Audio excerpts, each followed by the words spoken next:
ماں باپ سے اظہار ضروری ہے. یہ سارے وہ رشتے ہیں جن کو میرے نبی نے قرآن سنو ماں باپ کے لیے وَخْفِضْ لَهُمَا جَنَاحَ الذُّلِّ مِنَ الرَّحْمَةِ وَقُلْ رَبِّ ارْحَمْهُمَا كَمَا رَبَّيَانِي صَغِيرًا. ماں باپ کے لیے اپنے پر پھیلا دو، پر بچھا دو. کیوں بھائی؟ انسان کے پر ہوتے ہیں یا بازو ہوتے ہیں؟ بولو بھائی. باجو، ہماری گجراتی میں باجو باجو ہوتے ہیں نا، پر تو نہیں ہوتے نا. لیکن اللہ کہہ رہا پر بچھا دو، اپنے ماں باپ کے لیے پر بچھا دو. پر بچھانے کا کیا مطلب؟ میں بتایا کرتا ہوں کہ اس آیت کو کسی تفسیر سے میں نہیں سمجھا، نہ کوئی تفسیر والا یہ تفسیر کی طرف جائے گا. یہ جو میرا کالج کا ایک دور ہے، ایک تبلیغ کا دور ہے. کالج دور میں جب ہمارے گاؤں کے قریب دریائے راوی ہے، اس کے کنارے جنگل بہت بڑا، اس میں ہم شکار کھیلنے جاتے تھے. ایک ہفتہ جنگل میں پڑے رہتے تھے. تو ساتھ کھانے کا سامان، ساتھ سارے حشم قدم، اور ایک ہفتہ ہم شکار کرتے.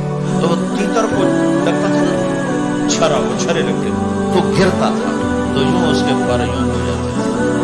میرے آنکھوں کے سامنے وہ تیتر نظر آ رہے، وہ یوں ایسے کرتے تھے اور یوں گردن ٹیڑھی ہوتی تھی. اور اس کا مطلب یہ ہوتا تھا کہ اب میں تیرے بس میں ہوں، ذبح کر یا چھوڑ دے، میرا بس ختم ہو چکا. تو آئے ہم قربان جاؤں قرآن کی خوبصورتی پر. میرا رب کہتا ہے اپنے پروں کو بچھا دے ماں باپ کے آگے، جیسے زخمی پرندہ تیرے آگے بچھ جاتا ہے کہ ذبح کر دو صاحب، بھون کے کھا یا کباب بنا کے کھا، اب تیرے حوالے ہو.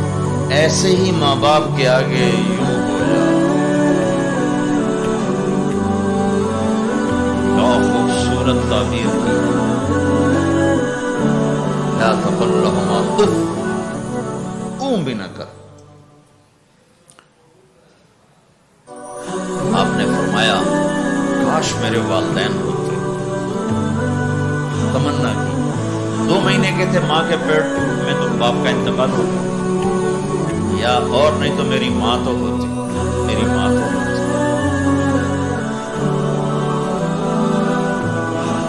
اور میں عشاء کی نماز کے مصلی پہ کھڑا ہوتا تو میں سورۃ فاتحہ شروع کر چکا ہوتا، اور ادھر سے میری ماں کہتی محمد، تو میں ماں کے لیے نماز توڑ دیتا. میں کہتا لبیک یا اللہ. حج کا سفر ہے، 63 سال عمر ہے، ماں کو فوت ہوئے 57 سال گزر چکے ہیں. آپ حاجیوں کے ساتھ ابوا سے گزرتے ہیں. 10 میل آگے بستی ہے، پہلے قبر آ جاتی ہے. آپ نے احرام باندھا ہوا ہے، سر ننگا ہے، اپریل کا مہینہ ہے. ماں کی قبر سے گزرے 57 سال میں آدمی کیا کچھ نہیں بھول جاتا.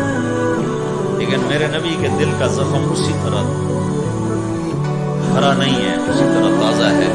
آپ اونٹنی سے اتر گئے اور ماں کی قبر کے سرانے آ کے یوں بیٹھے. انہوں نے اٹھائے اور ہاتھ یہاں رکھے اور سر دیا گھٹنوں میں ایسے، اور یوں سر نیچے کر کے جو روئے ہیں جیسے چھوٹے بچے روتے ہیں. آپ نے دیکھا چھوٹے بچے گھروں میں ایسے روتے ہیں. ہم بھی بہت روئے اس طرح گھٹنوں میں دے کر. تو میرے نبی گھٹنوں میں منہ دے کر جوں روئے جوں روئے جوں روئے، کئی گھنٹے روتے رہے. سن 2000 میں حضرت آمنہ کی قبر کی زیارت کے لیے پہنچا. ڈھونڈتے ڈھونڈتے اللہ نے پہنچایا. ایک رہبر کو ساتھ لیا. وہ پہاڑوں کے اندر وہ قبر ہے، تو اندر ہمیں لے گیا. راستہ کوئی نہیں تھا. جس کو پتا ہو وہ پہنچا سکتا ہے، ویسے کوئی نہیں جا سکتا. کالے پہاڑ، چھوٹے چھوٹے کانٹے دار جھاڑی. ایک پہاڑی ہوگی اتنی اونچی جتنی آپ کی چھت ہے، اس کے اوپر باقی پہاڑ تو ایسے تھے، نوک نکلی ہوئی. وہ اوپر فلیٹ تھا، کوئی 10 بائی 10 تقریباً. وہاں میرے نبی کی ماں آرام. تو تو میں نے چاروں طرف دیکھا تو 2000 صرف 12 سال پہلے جنگل ویرانہ وحشت، 1400 سال پہلے یہاں کیا ہوگا؟ میں اللہ کی بے نیازی سے کانپ رہا تھا کہ میرے رب جس کی خاطر تو نے کائنات بنائی، یہاں اس جنگل میں اس پہ اتنا امتحان ڈالا، وہ بھی 6 سال کی عمر میں۔ باپ دیکھا نہیں، بہن کوئی نہیں، بھائی کوئی نہیں، خالہ کوئی نہیں، کوئی ساتھی کوئی نہیں۔ 3 دن بعد یہ موت آتی تو مکے میں آتی تو کئی سینے سے لگاتے، 3 دن پہلے یہ موت آتی تو مدینے میں آتی، کئی سینے سے لگاتے۔ مدینے سے بھی نکالا اور مکے سے بھی دور کیا، اور جنگل کے اندر صرف 25 سال کی عمر میں اما آمنہ رضی اللہ تعالیٰ عنہ پہ موت نے وار کیا، اور اللہ کے نبی گھبرا گئے۔ 6 سال کے بچے کو سمجھ میں نہیں آ رہا کہ یہ کیا ہو رہا۔ حضرت آمنہ بول نہیں پا رہے، مجھے لگتا ہے غالباً ہارٹ اٹیک ہوا۔ 3 افراد، والدہ، خادمہ ام ایمن اور میرے نبی، اور حضرت آمنہ یوں تڑپ رہی تھی، ایسے پہلو کو تڑپ رہی تھی، اور آپ سہمے ہوئے بیٹھے تھے اور سمجھ میں نہیں آ رہا تھا ہوا کیا۔ پھر حضرت آمنہ نے آخر میں اپنے آپ کو، ہارٹ اٹیک میں بولا نہیں جاتا، مجھے ہوا تھا تو مجھے پتا ہے بولا نہیں جاتا۔ آخر کشتی شمع بھڑکی کہ بیٹا ہر زندہ نے مرنا ہے، ہر جوانی نے ڈھلنا، لگتا ہے میرے جانے کا وقت آ چکا ہے۔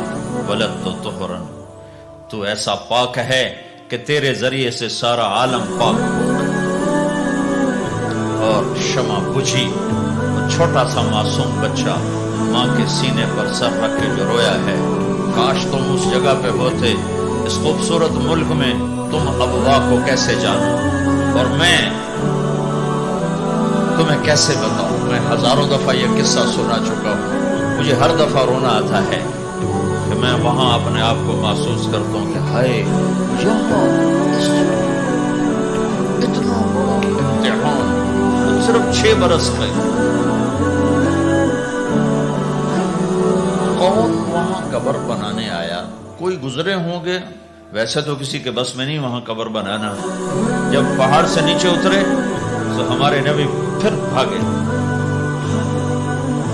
جب ام ایمن اوپر پہنچی ہیں تو کیا منظر تھا کہ ابوا کے پہاڑ بھی روئے اور زمین آسمان بھی روئے، اور ہر پتھر رویا کہ 6 سال کا معصوم بچہ 2 جہان کا سردار ہے، جنت کا چابی بردار ہے، اللہ کا جھنڈا ان کے ہاتھ میں ہوگا، شفاعت ان کی کہ تو خیر حساب ہوگا، ان کی شفاعت کے ساتھ پل پار ہوگا، ان کے صدقے جنت کا دروازہ کھلے گا، ان کے صدقے جنت میں داخلہ ہوگا، ان کے صدقے گناہوں کی معافی ہوگی۔ اور اتنی بڑی ہستی والضحی واللیل اذا سجا کا ٹائٹل لینے والا، وما ارسلناک الا کافۃ للناس بشیرا ونذیرا کا ٹائٹل لینے والا 6 سال کا بچہ، مجھے دیکھو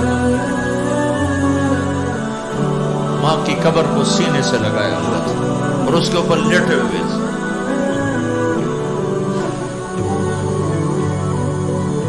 جب حضرت ام ایمن پہنچی ہیں تو اللہ کے نبی کیا کہہ رہے تھے؟ اے میری ماں، تمہیں تو پتا ہے نا تیرے سوا میرا کوئی نہیں تھا، تو مجھے چھوڑ کے کہاں چلی گئی؟ تیرے بغیر کہاں جاؤں گا؟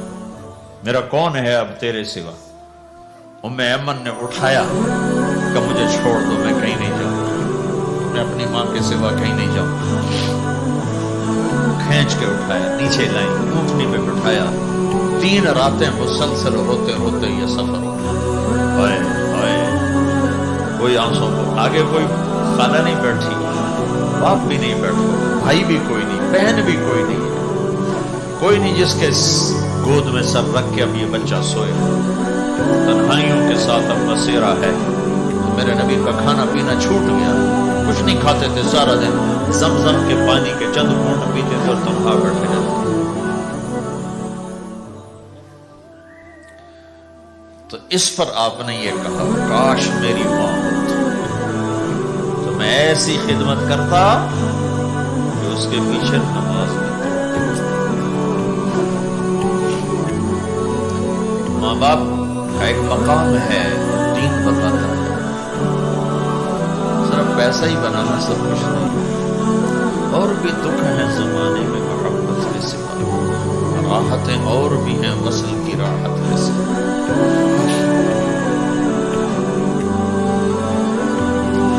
باپ کا مقام ہے، ان کو مقام دو، لیکن ماں کی وجہ سے بیوی پہ ظلم نہ کرو، بیوی کے عشق میں ماں پہ زیادتی نہ کرو۔ یہ گھر کی معاشرت ہے، یہ گھر کی زندگی ہے۔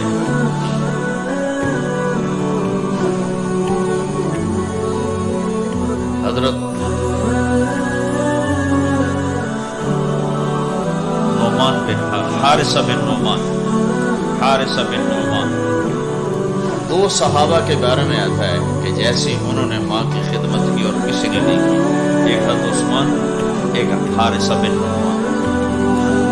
حارثہ بن نعمان کے بارے میں تو آپ نے کہا میں جنت میں گیا تو میں نے قرآن کی تلاوت سنا، تو میں نے کہا یہ کون تلاوت کر رہا ہے؟ کہا جی حارثہ۔ کہا حارثہ تو مدینے بیٹھا ہے، یہاں تلاوت کیسے؟ تمہیں سنانے کے لیے کتنا بڑا سپیکر لگا ہوا، ساتویں آسمان پر جنت ہے۔ تو کہا فرشتوں نے کہ یہ ماں کی ایسی خدمت کی ہے، جب قرآن پڑھتے ہیں اللہ ساری جنت کو سناتے ہیں۔